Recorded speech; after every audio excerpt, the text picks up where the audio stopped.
Take a lesson from the ants, you lazy bones. Learn from their ways and be wise. Even though they have no prince, governor, or ruler to make them work, they labor hard all summer, gathering food for the winter. But you, lazy bones, how long will you sleep? When will you wake up? I want you to learn this lesson. A little extra sleep, a little more slumber, a little folding of the hands to rest, and poverty will pounce on you like a bandit. Scarcity will attack you like an armed robber. Here is a description of worthless and wicked people. They are constant liars, signaling their true intentions to their friends by making signs with their eyes and feet and fingers. Their perverted hearts plot evil. They stir up trouble constantly. But they will be destroyed suddenly, broken beyond all hope of healing. There are 6 things that the Lord hates. No, 7 things he detests. Haughty eyes, a lying tongue, hands that kill the innocent, a heart that plots evil, feet that race to do wrong, a false witness who pours out lies, and a person who sows discord among brothers. Just like for you to think with me for a few minutes and pray that God will send his spirit on the thought. Honk, a lesson from the geese. Honk, a lesson from the geese. Before I even get started, let me tell you all a funny story. My mom and dad probably laugh about this, but about 9-10 months ago, I was at work out at American Express, and there was a nest with a goose egg in it, right by our break area. So I said, okay, I'm not scared of this goose. I'm gonna go out there and I'm gonna eat my lunch and have a good time. Yeah, people were feeding the goose their regular food, and they were coming up close to our area. Well, this one particular day, I came back from break across the parking lot, and I could see this goose probably as far as from where I'm standing to where Sister Shannon is sitting. And I said, okay, I can make it across the street just fine. He's not gonna bother me. I'm not gonna bother him. He's not getting my chips, okay? As I took about 3 or 4 steps, I saw these wings out. And he flew over, hit me on the shoulder, knocked me over a railroad tire, and I'm laying out there in the middle of the break area. Guess what? Wasn't a soul out there to help me. So I laid there for a minute, and when I sat up good, he was about where the altar is. I said, you better take yourself on somewhere. But we learned from the geese. So I've learned that when I see them, I go the other way. See, the scriptures often point to nature for illustration and wisdom. We can also find on the internet, you can find just about anything on the internet, but there are facts and lessons that we can learn from the geese, and that can be applied to our own relationships with one another in the church.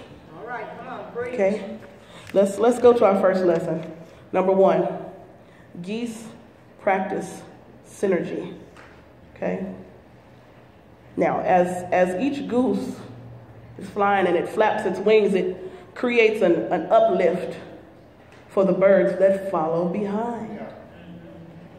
By flying in a V formation, how many of you have ever watched a flock of birds fly? You've seen them fly in that V formation. You see that whole flock adds about 71% greater flying range than if each bird flew alone. Somebody will catch it in a minute. People who share a common direction and sense of community can get where they're going quicker and easier because they are traveling on the thrust of one another. This is where synergy comes in. 2 or more agents working together to produce a result that is not obtainable by any of them independently. You can't have nitrogen without glycerin. But how many of us really appreciate the wisdom of flocking together? Or how many of us decide, I ain't going over there with them, I'm going to go do my own thing. Then something happened and you fussing. Well, why did that happen? Oh, you got to just follow the group. Wouldn't have had that problem. Which closely relates lesson number 2. Geese benefit from mutual edification. Mutual edification. When a goose falls out of formation, now remember they're in that V formation, it suddenly feels the drag and resistance of flying alone. So he knows when he's falling out of formation because something just doesn't feel right. Same thing in the church. It quickly moves back into formation to take advantage of the lifting power of the bird that is immediately in front of it. Remember, we talked about the uplifting of the bird. See, if we have as much sense as a goose, we stay in formation with those who are headed where we want to go. But you've got to have your own sense of direction and have a plan B, because you've got to be careful who you follow. You have to be careful who you follow. That is why a lot of my circle has changed. I have to be careful who I'm following, who I'm spending time with, who I'm indulging, investing my time in. See, we have to be willing to accept help, and we have to be willing to give help to others. Now, for those of you that are teachers and scholars, note the conjunction is and. Not willing to accept help or give help to others. You see, one has to be open-minded for making sure that all pieces to the puzzle are in place. See, I can't have peanut butter without jelly. I can't have ham and no burger. I can't have Kool-Aid without a little bit of sugar. I had to look at my friend and say a little bit of sugar. You see, strong Christians appreciate the value of mutual edification, and it must occur in the local church. If it doesn't, we're in trouble. Amen. Lesson 3, geese share the burden. See, when the lead goose, aka the pastor, tires, it rotates back into the formation, and another goose flies to that point position. Okay? Now, the lesson in it pays to take turns doing the hard task and sharing leadership. That's why pastors have officers in place to share the workload that he or she cannot do all alone. Don't hold a position if you're not going to work. As the kids say, I'm just saying. And I would not say it if I have not experienced it myself and been in a position and not been effective. I'm going to talk about myself. I'm not going to leave you all hanging out there. As with geese, people are interdependent on each other's skills, capabilities, and unique arrangements of gifts, talents, and resources. But as members of the body of Christ, we have to do our own part. We are to work together as a group, but you can't just sit there and say, well, I'm on such and such board, or I'm on this auxiliary, and I'm just going to sit back and watch what they do. Please. The Lord's watching. Too often, when that happens, our brothers and our sisters burn out because other brothers and sisters won't help out. Let me say that again. When brothers and sisters burn out, it is because other brothers and sisters won't help out. How about you? Let's just take a self-evaluation. Are you doing your part in the work of the local church? You don't have to answer. Please don't answer. Please don't answer. Because I do not want to feel the light. But that's something to think about. How many of us are really doing our part in the local church?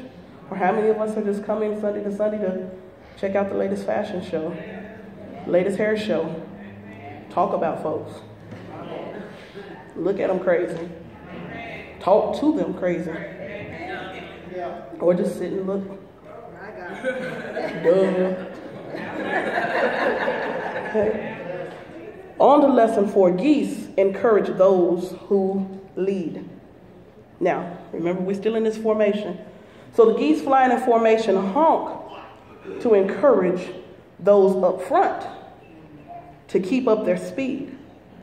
See, it is unlikely to be complaining that they're going the wrong way. So the back geese are saying, hey, keep your speed up. I got you. I got you back. The officers and members of the church say, go ahead, Pastor. We got your back. That's why when Pastor is out here, she knows that she's got associate ministers and officers in place that know about carrying on the formation, and somebody's taking that lead position, carrying the flock on where they ought to go.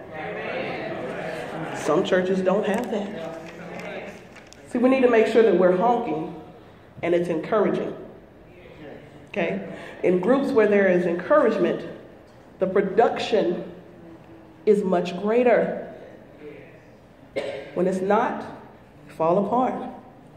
So the power of encouragement, which is to stand by one's heart or core values and encourage the heart of the core of others, is what quality we should seek when we're honking. So don't just walk up to somebody, honk, rant, rant, rant, rant, rant, rant. How many of you have heard people like that? Let's just be honest. I didn't say call nobody out or point nobody out. Rant, rant, rant, rant, rant. That's all you hear. See, the purpose of our words should be to build each other up, not tear each other down. I don't know about you, but they say sticks and stones may break my bones, but words can never hurt me. Words can hurt.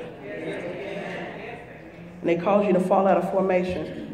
Lastly, geese care for one another. Geese care for one another. That's why I got attacked that day at work. They care about protecting their egg. I got too close, they come up and attack me. So they care for one another. See, when a goose gets sick, when they're wounded or shot down, 2 geese drop out of formation and follow it to help and protect it. How many of you have been sick, been wounded, been down and depressed, and had somebody stop by and call, check on you? How many of you have not? I'm just saying, if we are a flock of Vernon AME Church, we ought to be flying together at all times, through the good and the bad. You see, they stay with them until it dies or is able to fly again. Then they launch out with another formation or catch up with the flock. Again, be careful who you follow. Because that next formation that you follow may not be the right one. And you don't know what direction they're going in. That's why I said have your own sense of direction. Because again, if we have as much sense as a goose, we will stand by each other in difficult times, and as well as when we are strong. You see, by instinct, God gave geese the wisdom to succeed in their flight and their migration. And the same is for us. By his word and by his creation, he gives us wisdom to succeed in our spiritual journey. Church, we've got to stop tearing each other down. We've got to stop tearing each other down. Each and every one of us in here has a gift from God. We've got to stop saying, oh, she can't do this, or she can't do that, or he doesn't belong on that board, or he doesn't belong doing this and that. That's not up to us to decide. We have got to flock and fly together. Because when we fall out of formation, Pastor has her mind set on a vision or a goal, and she's flying ahead, and she's got next in line is her associate ministers, and then first vice of the steward board. If those who are behind them fall behind, who's going to pick them up when they fall? I'm just trying to keep it real, y'all. It's real. I'm not here to candy coat and play Candyland and sweeten up anybody's day just to fill your tank with sugar. This is real. If we are going to be the men and women of God that we are supposed to be, we have got to stay together. We've got to pray together.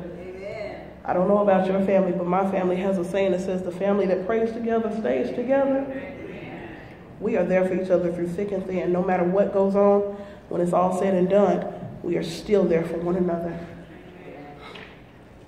I look at these babies that are, I'm sorry, I don't mean to call y'all babies, like Caitlin and Courtney and Jamal. This is our today, not our future. This is our today.